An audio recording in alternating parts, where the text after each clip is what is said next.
Kami memberi diri kami memberi hati kami memberi waktu kami meninggalkan segala kesibukan kami untuk mengingat Tuhan, untuk beribadah kepada Tuhan, untuk mendengarkan kembali perkataan Tuhan. Berbicaralah Tuhan, pakailah hamba-Mu yang terbatas ini untuk menyampaikan pesan Tuhan, kebenaran Tuhan bagi anak-anak Tuhan, bagi jemaat Tuhan. Kami memohon, berikan kami kekuatan yang daripada Tuhan, supaya di tengah cuaca yang panas ini ada kekuatan kami, ada hati kami untuk mendengarkan firman-Mu. Dalam nama Tuhan Yesus kami berdoa. Amin. Selamat siang untuk kita semuanya. Iya, ini cuaca agak panas ya. Kita berharap ini akan membuat kita menjadi lelah dalam ibadah ini. Tapi ada kekuatan, ada sukacita kita. Sudahkah kita semua mendapat kertas ini ya? Kembali kita akan membuat warta jemaat supaya kita bisa membacanya di rumah. Ya, kita bisa mengulangnya kembali di kompak hari Rabu. Jadi kertas ini bisa dibawa pulang dan dibaca ketika hari Rabu. Kita semua bersama-sama kembali dalam kompak untuk merenungkan firman Tuhan hari ini. Iya, kita akan membaca dari sermonnya, berita dan doanya nanti. Jadi bagian yang kita lihat hari ini, saat ini sermon firman Tuhan. Ya, hari ini tanggal 3 Oktober 2021. Tema yang kita akan bagikan hari ini, gereja hidup dalam kasih karunia Allah. Gereja hidup dalam kasih karunia Allah. Siapakah gereja itu? Kan udah belajar kita ya.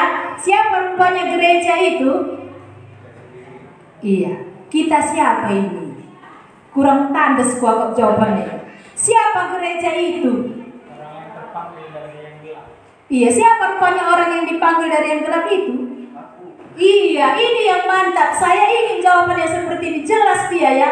Aku, sayalah gereja itu. Jadi supaya lebih gampang kita mengartikan tema ini, gereja itu kan orang yang sudah dipanggil keluar dari kegelapan. Siapa yang sudah dipanggil? Saya dan saudara.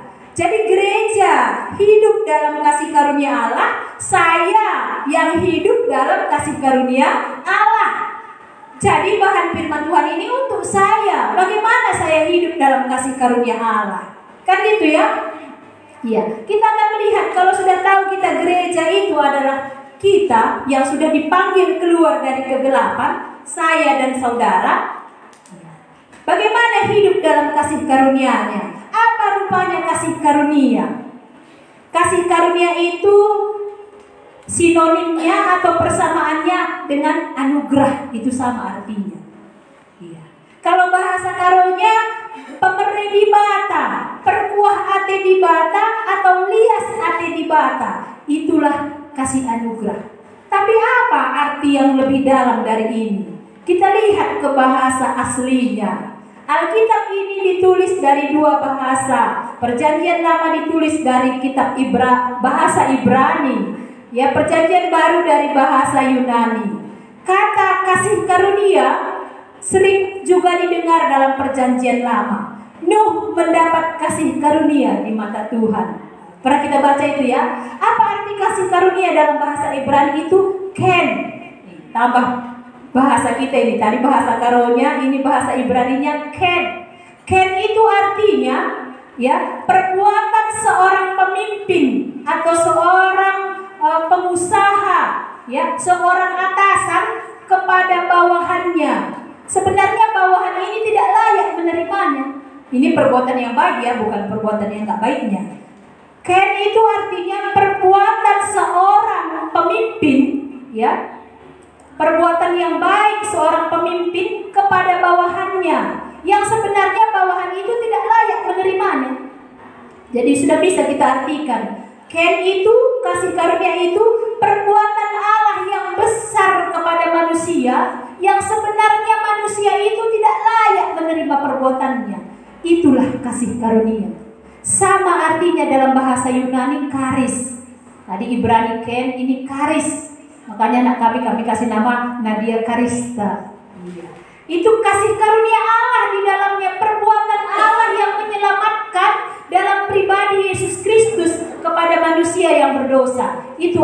Karis. Perbuatan Allah dalam pribadi Yesus Kristus. Jadi kita sudah bisa mengerti gereja yang hidup dalam kasih karunia, artinya gereja yang hidup di dalam kemurahan Tuhan, perbuatan Tuhan yang besar. Dari bahan ini kita bisa lihat bersama, dalam Alkitab ada 3 bagian kasih karunia Allah yang sama artinya dengan anugerah tadi ya. Di sini dipersingkat nomor 1 itu anugerah keselamatan. Ini bagian yang pertama. Anugerah ini menyangkut keselamatan jiwa kita yang berhubungan dengan jiwa. Orang yang hidup dalam kasih karunia, dia sudah mendapat keselamatan. Selamat dari mana ini? Selamat yang kayak mana maksudnya ini? Ya, ada anak remaja bilang gini, kamu sudah diselamatkan? Sudah. Semalam aku nyebrang, hampir ditabrak kereta, tapi diselamatkan Tuhan. Ya, ini juga selamat. Tapi selamat yang seperti apa yang dimaksudkan Tuhan ini? Selamat dari hukuman dosa, selamat dari kematian yang kekal, selamat dari rawa-rawa di matandai murka Allah. Inilah yang dimaksudkan orang yang hidup dalam kasih karunia Allah yang pertama. Dia mendapatkan kasih karunia keselamatan. Ini bukan usahanya, tetapi oleh karena inisiatif Allah sendiri. Mari kita lihat, di situ ada ditulis ayatnya, Efesus pasal yang kedua, ayat 8 sampai 9. Iya. Ini jelas memberitahukan kita hari ini bahwa keselamatan yang kekal yang menyangkut jiwa kita itu bukan karena kebaikan, bukan karena kerajinan kita ke gereja, tapi karena kasih karunia Allah. Saya akan bacakan. Sudah dapat? Efesus itu perjanjian baru. Bolehkah yang di belakang Esther kasih Alkitab sama kawan-kawan yang di depan? Karena mereka tidak ada yang pegang Alkitab. Itu ada Alkitab yang biru ya. Supaya kita bisa membacanya bersama-sama bagian ini. Efesus pasal 2 ayat 8 sampai 9. Inilah kasih karunia Allah yang menyelamatkan itu.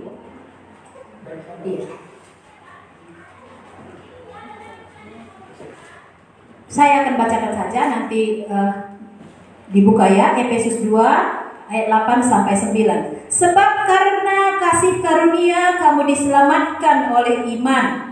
Itu bukan hasil usahamu, tetapi pemberian Allah. Itu bukan hasil pekerjaanmu. Jangan ada orang yang memegahkan diri. Inilah bagian pertama dari anugerah Allah itu. Kita diselamatkan oleh karena pemberian Tuhan. Si Tuhan adalah layak kita ngalokan pemberian bata kita ikan dosa. Tapi Tuhan memberikannya. Bisa kamu terima ini? Bisa kamu percaya ini? Tidak ada adil kita. Karena ada semalam orang tua mengatakan begini, aku sudah yakin selamat. Kaini buktina.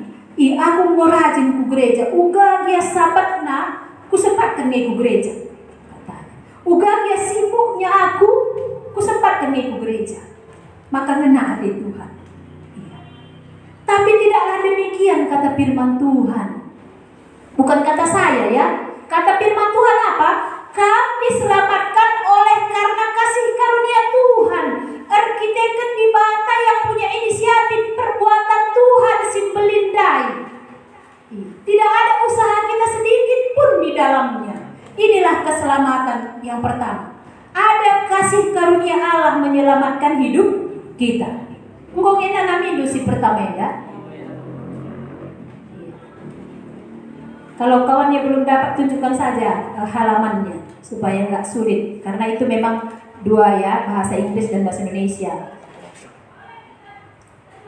Iya. Sudah dapat ya? Jelas ya, bagian yang pertama ini. Ada pertanyaan di sana, apakah saudara sudah diselamatkan? Kaingin ini. Anugerah Allah yang pertama, keselamatan jiwa. Sudahkah kita diselamatkan di sini? Engkau yakin kita kita karena pemerintah bata enda, engkau ngesialo kan? Lah kita kali singalo ya. Biasanya ada pemerintah, engkau sialo kan siapa pria? APK pemerintah lama kekal. Kado pebre gereja nari, ya. Baca kang berikan mau bagi, nanti terpakai. Beri siakap ngalau kencap. Salaman kah foto kah meriah pas ulang tahunnya. Iya. Tapi ada yang nggak sempat ya karena situasi. Ya waktu ulang tahun nggak hadir dia nggak bisa salaman dan difoto. Iya. Tapi senang kita, senang. Ini hadiah yang terbesar, perbuatan Tuhan yang besar, yang kekal, yang menyelamatkan jiwa kita. Sudahkah kita mengalaminya? Sudah, kita ada di sini. Ya, mungkin yang lain malu-malu. Tapi sebenarnya ini nggak malu ya, suatu hal kemenangan. Aku sudah hidup dalam kasih karunia Allah yang pertama. Jiwaku sudah diselamatkan. Mari kita lihat yang kedua. Apakah kasih karunia Allah yang kedua atau anugerah yang kedua? Kita lihat di sana, anugerah kehidupan yang menyangkut pemeliharaan hidup di dunia ini. Jadi setelah kita diselamatkan, setelah jiwa kita mendapatkan kepastian di dalam Tuhan Yesus, ada tempat yang kekal untuk kita. Tuhan gak berhenti sampai di situ. Tuhan terus bekerja menyelamatkan jiwa kita dalam pemeliharaannya di dunia ini. Kan begitu kita bertobat bukan langsung kita pindah alamat ke surga, kan enggak ya? Masih di dunia ini kita. Orang yang hidup dalam kasih karunia Allah akan mengalami pemeliharaan dalam dunia ini. Baskai nana minggu kam dipelihara Tuhan. Gejap kendung eskai siliki baskam pemeliharaan Tuhan. Iya. Apakah kita bisa mengerti apa yang ada pada kita hari ini oleh karena pemeliharaan Tuhan? Anak-anak kami bisa sekolah, bisa naik kereta, dicukupkan uang sekolahnya, bisa pakai baju baru. Ini karena sawit Bapak Lebar, bisa kamu sekolah sampai ke Jakarta. Karena siapa ini? Karena pemeliharaan Tuhan. Tuhan memelihara hidup kita. Tuhan menjamin hidup kita. Adi bagini dubu buga makali kalau siri kena sakit, kena COVID kape. Pendeta be kena COVID. Iya. Kita sudah belajar tentang pencobaan kan gitu ya. Iya. Lewat situasi yang kita alami, Tuhan tetap bekerja. Tuhan terus bekerja di dalam kita, memelihara kita dari peristiwa apa yang kita alami. Mari kita lihat ayatnya dari Roma 8 ayat 28. Ya, kita akan lihat satu bagian ayat ini. Roma pasal 8 ayat 28. Bagaimana Allah memberikan kasih karunia-Nya, menunjukkan itu dalam pemeliharaannya dalam hidup kita tiap-tiap hari. Mari kita baca ayat ini sama-sama. Roma 8 ayat 28. Ini banyak menjadi ayat favorit. Ya. Ya, karena ini memberikan kekuatan dan penghiburan. Sudah dapat? Ya, kita baca 1, 2, ya. Kita tahu sekarang bahwa Allah turut bekerja dalam segala sesuatu untuk mendatangkan kebaikan bagi mereka yang manusia, yaitu bagi mereka yang memahami sesuai dengan rencana Allah. Saya senang kata kita tahu sekarang. Udah tahu kamu sekarang? Belum, biar diberitahu. Kan gitu ya? Kalau belum tahu kamu sekarang, biar diberitahu. Kita tahu sekarang. Apa yang kita tahu? Allah turut bekerja. Artinya Tuhan tadi tidak diam setelah menyelamatkan hidupmu. Dia terus bekerja dalam hidupmu. Allah turut bekerja dalam segala sesuatu. Ingat, untuk mendatangkan kebaikan bagi orang yang mengasihi Dia, bagi orang yang terpanggil dalam rencana. Udah tahu kamu?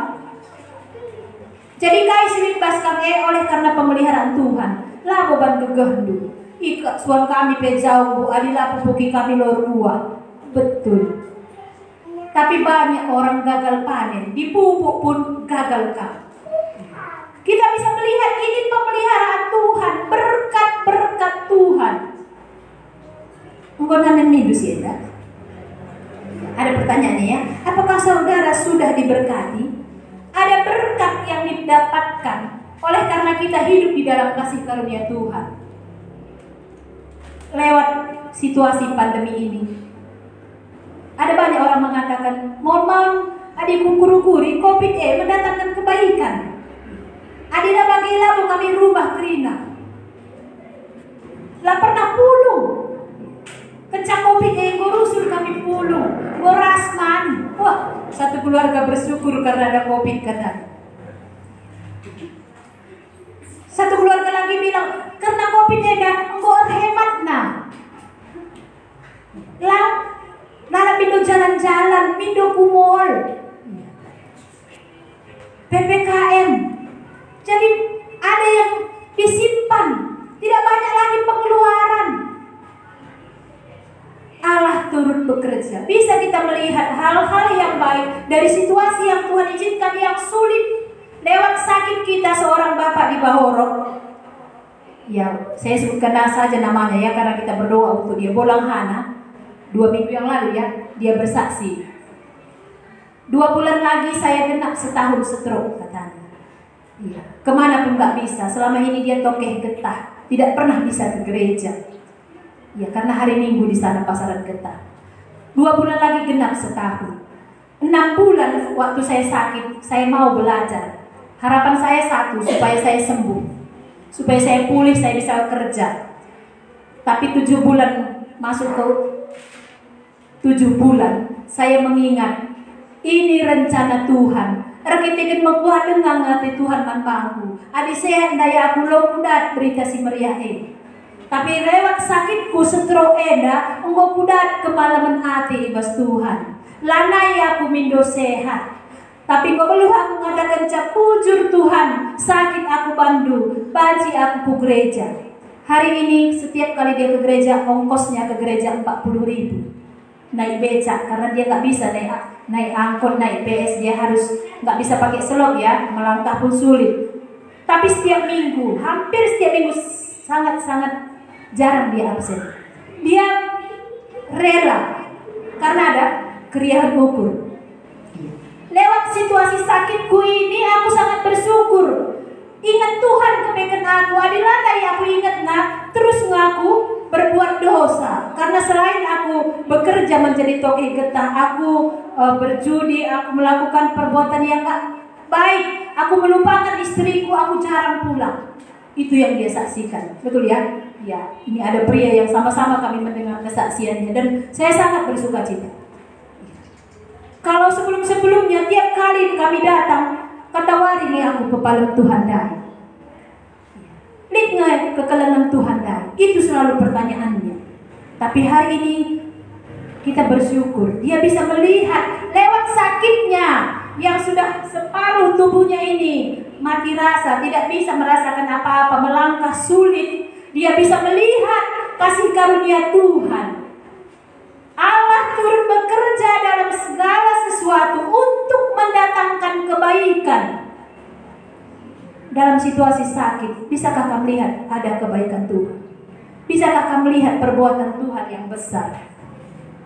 Iya, ini ya. Anugerah yang kedua, ada berkat yang Tuhan dapat, yang Tuhan berikan kepada kita. Pemeliharaan Tuhan dalam hidup kita.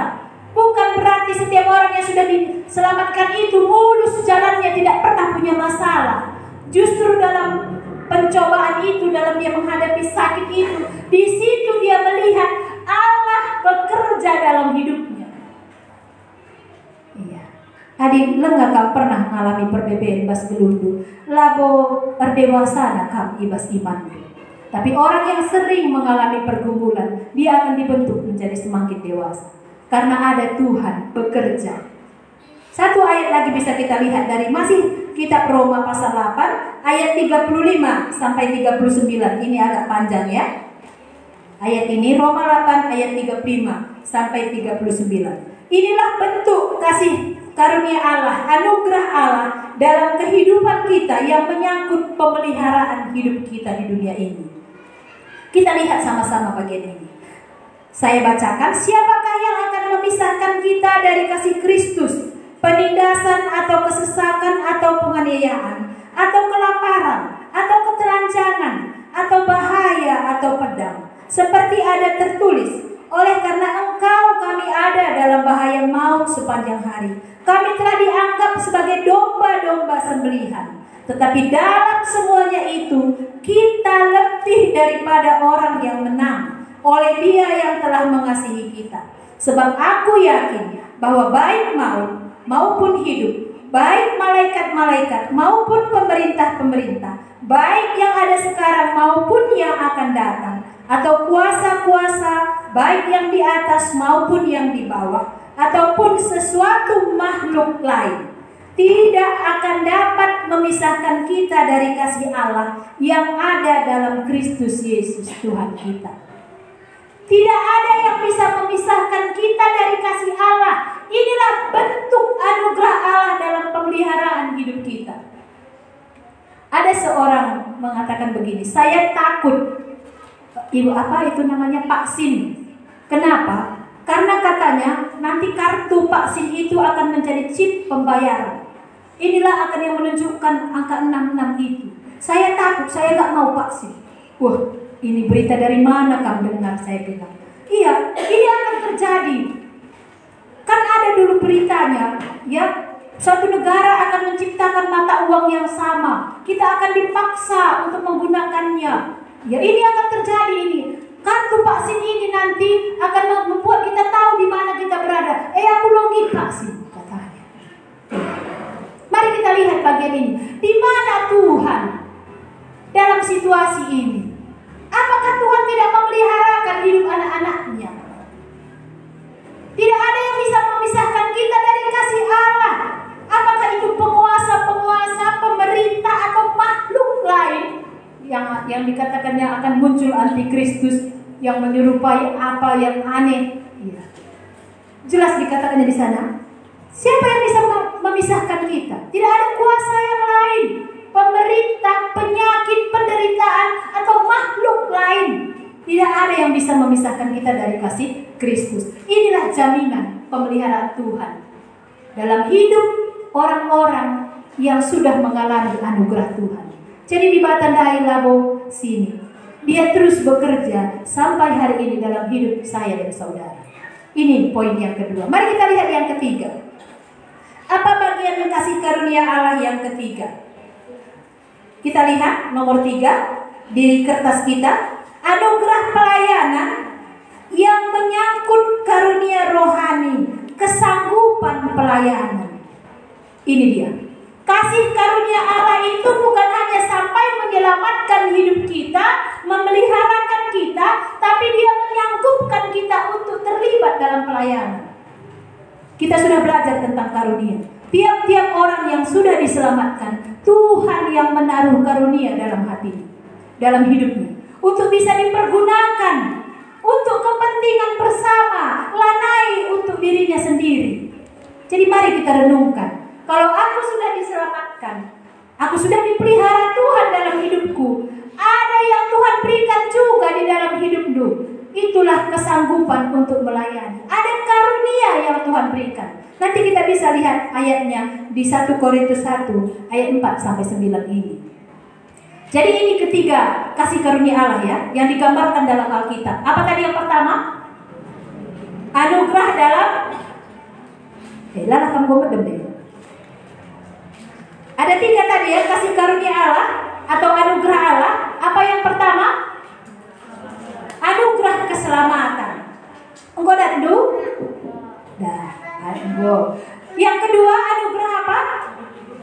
Anugerah kehidupan, pemeliharaan Tuhan dalam hidup kita di dunia ini. Yang ketiga, anugerah pelayanan, dimampukan Tuhan untuk melayani Tuhan. Jadi kadang lagi sila, ya aku lah belum, aku kaya pila belum. Walau balik, kalau kamu bertobat, engkau jadi anak Tuhan, hidup dalam kasih karunia Tuhan, tambahkan di batandai karunia dalam hati untuk kamu lakukan. Saya sudah saksikan ya, seorang tua yang umurnya 80 tahun, orang tua dari ibu gembala di Sempakata itu, masih ingat ya, bagaimana dia sudah umur 80 tahun datang ke gereja minta topik doa. Mencatat kami aku cuma tapi dalam sehari 5 jam dia berdoa. Apa yang didoakannya? Semua nama-nama jemaat itu didoakannya. Maka dia kenal. Lalu apa lagi yang dikerjakannya? Dia berdoa lagi untuk semua hamba Tuhan di KN di Sumatera Utara. Maka dia kenal semua nama-nama hamba Tuhan. Walaupun dia gak kenal wajah, tahu dia semuanya. Iya. Lalu apa lagi yang dikerjakannya? Dia suka bikin kuning. Dia lihat siapa jemaat yang baru melahirkan, dia kasih kuningnya sama okutnya. Ini untukmu. Kamu rawat anakmu karena pemberi di batu. Itu bagiannya. Tuhan memberikan kesanggupan baginya untuk melayani, untuk membagikan sesuatu yang ada padanya. Kan itu karunia rohani ya. Salah satunya karunia membagi-bagikan. Bukan yang ada pada kita bagikan. Yang ada pada kita. Kesanggupan untuk melayani, kesanggupan untuk melakukan apa yang menyenangkan hati Tuhan. Lanai ngukurikai si penting membantu, tapi dia sudah memikir apa yang bisa kubuat untuk orang lain. Ini kasih karunia Tuhan. Ketiga hal ini kiranya kita bisa memahaminya dan mengalaminya. Mari kita lihat selanjutnya. Ada pertanyaan di bawahnya. Lalu apa gunanya kita hidup dalam anugerah Allah ini? Apa gunanya kita hidup dalam kasih karunia Allah ini? Kaini gunanya manbangku. Ketiga jenis kasih karunia ini tadi, makai manbangku. Mari kita lihat sama-sama. Kita buka firman Tuhan dari 1 Korintus pasal 1 ayat 4 sampai 9. Kita tidak membahas jenis-jenis kasih karunia ya, yang 1 Korintus 12 itu, tapi nanti dalam kompak kita bisa diskusikan kembali karunia-karunia apa saja, karena 1 Korintus 12 ayat 4 sampai 11 itu berbicara tentang karunia. Ya, karunia iman, karunia bernubuat, karunia pengetahuan, karunia hikmat. Kita tidak membahasnya di sini, tapi nanti di kompak ini kita bisa bahas. Kita akan masuk saja ke bagian firman Tuhan 1 Korintus 1 ayat 4 sampai 9. Ya. Sudah dapat?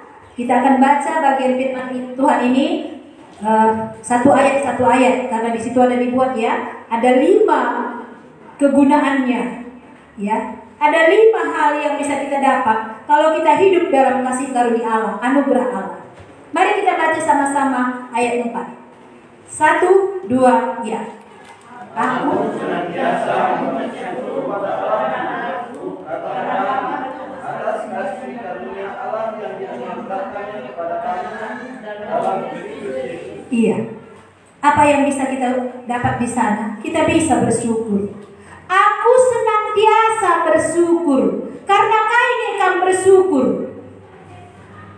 Paulus bilang, aku senantiasa lah sekali percaya bersyukur. Senantiasa itu artinya apa? Selalu, sering kan gitu ya. Karena apa yang dia syukuri? Yang pertama, dia bisa bersyukur karena dia mendapat kasih karunia keselamatan. Dia mendapat kasih karunia dalam pemeliharaan hidup. Dia mendapat kasih karunia kesanggupan untuk melayani. Ini kasih karunia. Dan inilah yang disyukuri oleh siapa? Paulus. Bagaimana dengan kita? Karena kami akan bersyukur. Anak-anak remaja kami pernah bersyukur. Entah kita rasanya itu karena kehebatan mama bapak kita, maka semua ada. Ketika aku butuh tinggal telepon, mak kirim uang. Mak entah sen mak. Sehingga kita lupa bersyukur.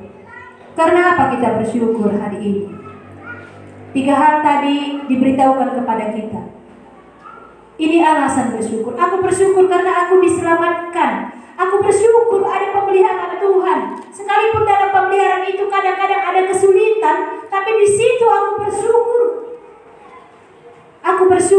bisa melayani Tuhan. Ini ya. Kalau dalam 1 Tesalonika 5 ayat 18 itu, mengucap syukurlah dalam segala hal, karena itulah yang dikehendaki Allah dalam hidupmu. Ya. Jadi orang yang hidup dalam kasih karunia Allah, dia selalu bisa bersyukur. Dalam sakitnya pun bisa dia bersyukur.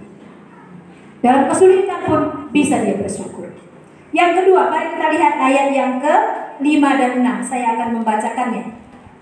Sebab di dalam Dia kamu telah menjadi kaya dalam segala hal, dalam segala macam perkataan dan segala macam pengetahuan, sesuai dengan kesaksian tentang Kristus yang telah diteguhkan di antara kamu. Apa yang kita dapat jika kita hidup dalam kasih karunia Allah? Kita bisa kaya. Iya. Dalam segala hal. Arti kaya itu apa? Dimampukan.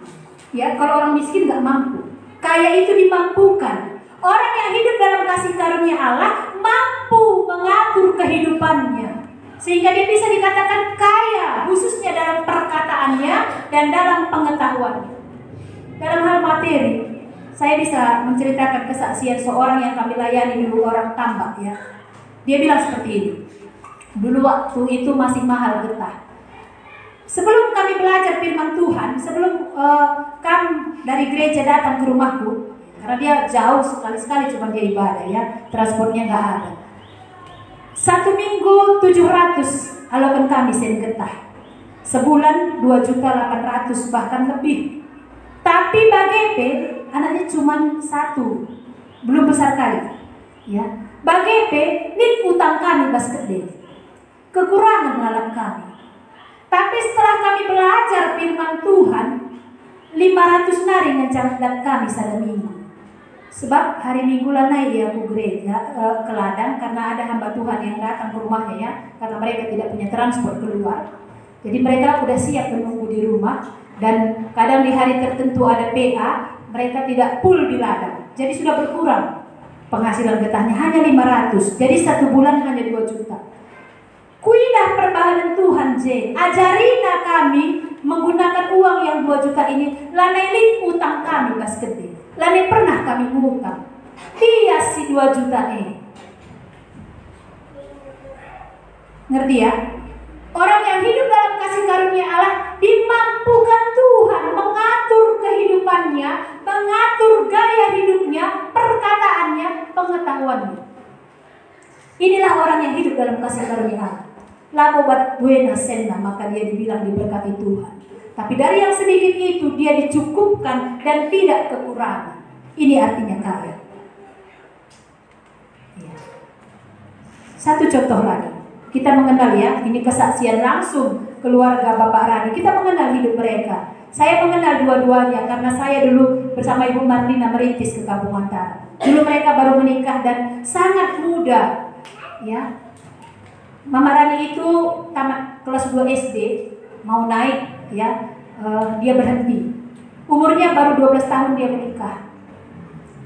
Ya, Bapak Rani juga begitu, tidak tamat SD, masih muda mereka menikah. Ini kecil-kecil jadi pengantin, jangan dicontoh ya. Tapi yang mau kita lihat, dulu ketika kami datang pelayanan ke Kampung Antara, dia setiap kali kami datang lari karena takut disuruh baca, karena belum pasti kali membaca. Ya, tapi setelah terus diajari, akhirnya dialah orang pertama yang paling giat belajar firman Tuhan. Dan kita bisa lihat hari ini ya, dia yang sudah berani menyaksikan imannya, berani berkhotbah di atas mimbar, sekalipun dengan pendidikan yang rendah. Tuhan memberikan kaya dalam hal pengetahuan. Tuhan memberkati hidup mereka. Orang yang pertama punya mobil di Kampung Antara, saya rasa keluarga Bapak Rani. Bagaimana Tuhan mengajari mereka yang tamat SD ini mengelola apa yang ada dan mencukupkan semuanya, bahkan memberikan kelimpahan. Ini orang yang hidup dalam kasih karunia. Jadi mari kita renungkan, kalau hari ini kenapa Tuhan belum memberkati hidupku? Lengangi kamu geluh pas kasih karunia Tuhan, maka tidak kamu lihat perbuatan-perbuatan Tuhan yang besar. Saya bisa melihat, saya senang dengan keluarga itu. Bagaimana dulu setiap kali kami datang, kami nampak dia lari. Ya, di situ dia sudah berkeluarga ya. Ya, tapi masih sangat muda, anaknya masih kecil-kecil. Sekarang anaknya sudah mahasiswa. Dia sanggup menyekolahkan anaknya 2 di luar ya. Satu di SMA masih di Medan, sekarang kuliah musik di Nomensen. Dengan latar belakang pendidikannya yang rendah. Kenapa? Karena kasih karunia Tuhan memelihara hidup mereka. Ini kaya dalam segala hal. Jangan langsung pikirkan tadi bagi melalui karisen kuat yang berikut Tuhan ya. Saya ingat kesaksian orang tambak tadi ya. Jadi 2 juta dari yang 2.800.000 menjadi 2 juta, tapi dia tidak berhutang. Dia tidak punya hutang, bahkan dicukupkan. Bahkan dia bisa katanya memberi untuk pekerjaan Tuhan. Dan dia sedang menabung waktu itu untuk bisa membeli transport. Amin, dia second kata. Ini pekerjaan Tuhan. Orang yang hidup dalam kasih karunia Tuhan menjadi kaya dalam perkataan. Ada karunia ya, kita sudah belajar ya. Berkata-kata seperti orang yang menyampaikan firman Tuhan. Ialah berbagi khotbah maksudnya. Olah kali, aku punya karunia ini. Jadi saya ngerana akan bagikan khotbah hebat. Bukan itu maksudnya. Kan gitu ya? Ya, tapi ada perkataan Tuhan yang akan menguatkan orang yang mendengarnya. Ini kaya dalam perkataan. Akan menyejukkan hati orang yang mendengarnya. Inilah orang yang hidup dalam kasih karunia Tuhan. Mari kita lihat ayat yang ke-7. Kita akan baca sama-sama ayat ini. Apa gunanya kita hidup dalam anugerah Allah, kasih karunia Tuhan itu? Ayat yang ke-7. 1, 2, ya. Demikianlah kamu tidak kekurangan dalam suatu bagianku, sementara kamu menantikan tentang Tuhan Yesus. Iya. Ada pengharapan kita dalam penantian akan kedatangan Kristus. Ini yang dituliskan Paulus. Kamu tidak kekurangan dalam satu karunia pun. Artinya kamu bisa berbuat melayani Tuhan sampai kedatangan Tuhan nanti. Dalam penantian kita, pengharapan kita kepada Tuhan Yesus, kita tidak kekurangan karunia. Ada selalu yang kita buat dan kita kerjakan untuk menyenangkan hati Tuhan. Di sana dituliskan ya, menantikan, menunggu kedatangan Tuhan. Lalu kamu kundur-kundur, yang penting sudah bertobat, yang penting sudah selamat. Duduk diam dengar pulang, duduk diam dengar pulang. Inilah yang kamu kerjakan dalam penantian itu. Tidak, Paulus mengatakan, ya, apa yang dikatakannya? Kita tidak kekurangan satu karunia pun dalam menantikan pengharapan kita akan Tuhan. Kita akan melakukan apa yang bisa kita lakukan. Apakah anak remaja bilang aku masih SMA? Nanti tunggu aku jadi pembesar, pemain sepak bola, atau jadi polisi, atau jadi apa? Bawa kapal, nakoda kapal, anak kapal. Tunggu nanti waktunya. Gitu kita bilang. Iya. Menunggu waktu Tuhan. Apa yang bisa dilakukan? Apakah anak remaja tidak ada bagiannya di dalam pelayanan? Tidakkah diberikan Tuhan kesanggupan untuk melakukan yang menyenangkan hati Tuhan? Pelayanan bukan cuma khotbah. 1 plastik aqua gelas saja kamu geser, kamu bawa keluar, itu sudah kamu lakukan untuk Tuhan. Enggak bagianku, jangan angkat kursi itu, ada yang bertugas. Ini kan luar biasa ya. Iya. Kok ada yang bertugas, ngapain aku bantu? Saya senang melihat jemaat DSS ya. Mereka ada tugas kebersihan setiap hari Minggu. Tapi selesai ibadah, tidak yang bertugas itu saja yang mengerjakan, semua. Maka udah bingung mau di mana duduk, cerita lahir. Mereka semua, berapa sapu, semuanya nyapu. Mereka semua mengambil bagian. Enggak bilang, dapat bagian siapa kok sekali, oh tak mau kita. Enggak gitu ya. Ada kesanggupan rohani yang diberikan Tuhan. Apa yang bisa kukerjakan? Apa yang bisa kulakukan tanpa paksaan? Oleh karena Tuhan taruh itu di hatimu. Setiap orang percaya ada yang Tuhan taruhkan dalam hatinya untuk melakukan bagian. Iya. Bisa mengerti ya? Inilah gunanya. Kalau kita tidak dalam kasih karunia Tuhan, memang nggak tahu kita.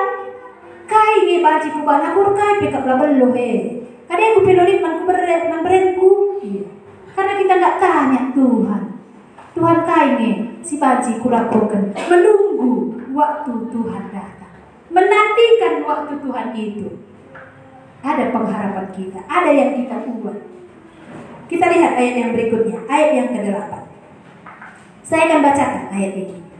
Ia juga akan meneguhkan kamu sampai kepada kesudahannya, sehingga kamu tak bercacat pada hari Tuhan kita Yesus Kristus. Apa yang kita alami, kaini gunana jika kita keluh ibas kasih karunia Tuhan. Tuhan meneguhkan. Saya suka bahasa karunia. Tuhan ngekep kita. Ngekep itu bahasanya apa? Memeluk ya? Memeluk ya? Tuhan ngekepkan, melindungi kamu sampai kedatangannya yang kedua kali. Kamu tidak bercacat di hadapannya. Tuhan menguduskan di hidupmu. Ini loh, orang yang hidup dalam kasih karunia Tuhan. Jangan takut menghadapi akhir zaman, karena ini ketakutan orang selalu. Terlalu banyak nengok YouTube, kurang dia baca firman Tuhan. Maka kau biar ialah tenang iar kaipe, biar naik kita geluheda. Tuhan meneguhkan kamu sampai kedatangannya, kamu tidak bercacat di hadapannya. Artinya kita dilindungi, dikuduskan Tuhan, ikep-kep Tuhan. Saya nggak ngerti kali arti kep-kep, tapi saya sangat berkesan ini. Artinya saya bisa merasakan dalam lindungan Tuhan. Seorang anak ada dalam kep-kepan itu ya, dalam perlindungan. Saya perhatikan semalam ada anak ayam tetangga dengan induknya, dia melindunginya dari anjing yang mau ngejar. Seperti ini kapi buat Tuhan hidup orang percaya itu. Indah kali kan? Takut wajar. Saya juga kadang diliputi rasa takut, rasa khawatir, tapi itu nggak bersarang di dalam pikiran saya. Tuhan ngekekang, Tuhan meneguhkan sampai kedatangannya yang kedua kali. Ini jaminan. Ini gunanya kita ada dalam kasih karunia Tuhan. Yang terakhir, mari kita lihat sama-sama ayat 9. Saya akan bacakan. Allah yang memanggil kamu kepada persekutuan dengan anaknya Yesus Kristus Tuhan kita adalah setia. Apa artinya ini? Tuhan memanggil kita, Tuhan membawa kita masuk dalam persekutuannya itu, artinya dia setia. Lamun pernah kamu taling kena, bahasa karona, di batae terteki. Saya mengibaratkan seperti ini. Kalau saya ya memanggil Josi ini ya dari Raja Tengah, ya tinggal di Tanjung Langkat. Kalau dia percaya sama saya, Ibu tertegi. Artinya saya bertanggung jawab dalam pemeliharaan hidupnya. Kalau Tuhan memanggil kita masuk dalam persekutuannya, dia setia, bertanggung jawab, dia memeliharakan hidup kita. Inilah artinya, ya. Tuhan Allah yang memanggil kamu kepada persekutuan dengan anaknya Yesus Kristus Tuhan kita adalah setia. Artinya apa di sana? Kalau kita sudah dipanggil Tuhan masuk dalam persekutuannya, Tuhan bertanggung jawab atas hidup kita. Dia setia. Lalu pernah tadi kena kita. Kalau kawan memanggil kamu, ajaknya kamu ke Binje, ke tanah lapang, duduk-duduk sampai jauh malam, tengah malam. Jadi tadi kena kamu, lalu setia. Dia nggak menjamin hidup. Ya, saya mengingatkan anak-anak remaja ya, karena hari ini saya dengar memang ya di tanah lapang setiap malam minggu itu perkumpulan anak-anak remaja. Bahkan ada anak remaja kita yang ada di sana. Dan ini salah satu strategi orang untuk menawarkan obat terlarang itu. Iya. Mari kita banyak berdoa untuk anak-anak remaja kita. Bukan hanya di sini, anak remaja yang di Kuala juga. Ini kesempatan. Kita kasih sarana untuk anak kita transport. Tapi bolehkah kita membatasi gerak langkahnya? Enggak apa-apa kalau dia marah. Tapi ini bagian kita. Selagi kita bisa batasilah. Kasih batasan untuk dia. Iya. Banyak panggilan untuk anak-anak remaja kami ya. Panggilan dari dunia ini kan gitu ya, yang menjanjikan kesenangan tapi itu sesaat. Gitu ya. Di sini ada anak muda, anak remaja yang sudah SMA bahkan kuliah. Ada banyak panggilan, tapi panggilan yang mana yang kamu mau dengarkan? Mari kita lihat ayat 9 ini sekali lagi. Allah yang memanggil kamu kepada persekutuan. Ya. Ini jelas ya, kepada persekutuan dengan anaknya Yesus Kristus. Kemana kamu dipanggilnya? Masuk dalam persekutuannya, hidup bersama-sama dengan dia, dan dia setia. Ini yang perlu kami ingat sebagai anak remaja. Ya, bukan saya mengabaikan orang tua, tapi ini penting. Ada banyak panggilan hari ini untuk kita. Panggilan ke kedai kopi, dutahan kita kedai kopi asalkan ngoge. Emang panggilan kami, tapi panggilan yang mana yang kita turuti? Panggilan sinetron, drakor. Ya dielah, tahan kita jam-jam. Lagi kan hayaman sekali pe. Bagi khotbah jam 4 kali hayaman. Iya. Panggilan yang mana yang mau kamu dengarkan hari ini?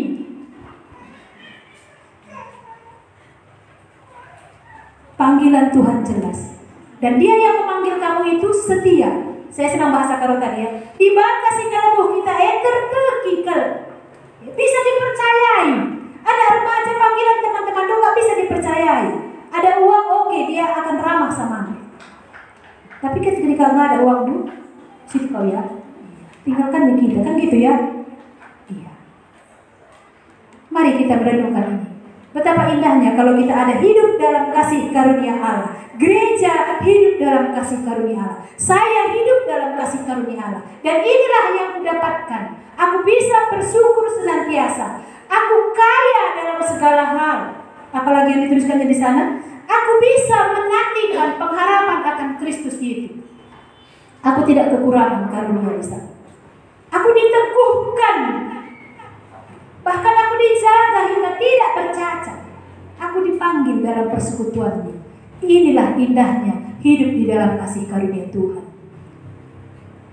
Yang menjadi renungan di sana, mari kita lihat sama-sama.